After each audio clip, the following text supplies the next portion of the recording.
What's up guys, welcome to Digital Tip. In the previous video I've showed you how to clone your Windows 10. In this video I am going to show you how to create a bootable USB flash drive that can be used to install Windows 10. Let's begin.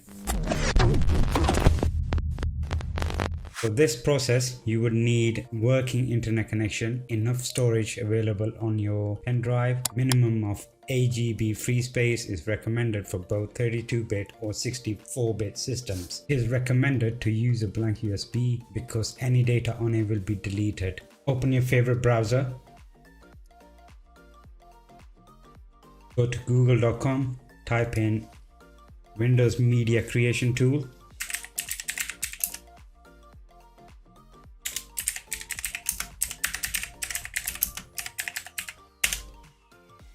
Click on this link, first link, scroll down on download now.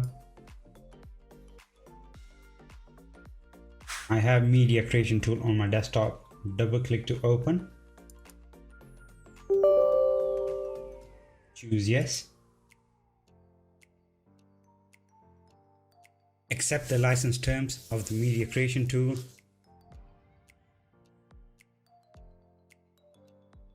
Choose the second option, create installation media, USB flash drive, DVD. Here you can choose the recommended option for your current system. It will choose same language, edition, architecture. This option is useful if you are creating a bootable drive just for your system. If you have another PC or laptop in your home and you want to fresh install Windows, then you can untick this box as it will give you more options such as languages, editions, 32-bit or 64-bit architecture, or both you want for the ISO file. In this case you can leave it as use the recommended option for this PC.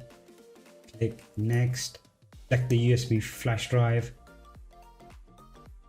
Next, here you insert your pen drive, refresh list, and you can choose your flash drive. In my case is M drive. Before you click next, you need to make sure you don't have anything on the USB drive. As it says here, the files on your USB drive will be deleted. To keep these files, back them up now to another save location. So once you click next, anything on your pen drive will be deleted. Next,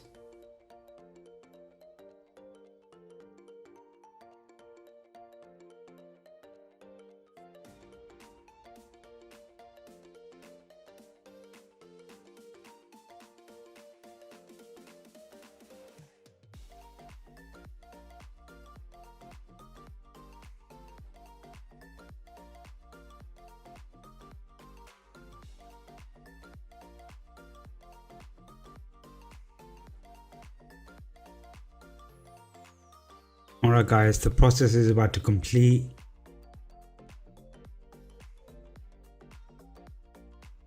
When finished, you will have a working bootable Windows 10 USB pen drive. What you need to do is you need to safely eject the USB pen drive and restart the system and boot into pen drive. Some motherboards will select the USB pen drive for you automatically. If not, then you need to manually select your pen drive in the BIOS. As you can see, the process is complete. It's got all the required files.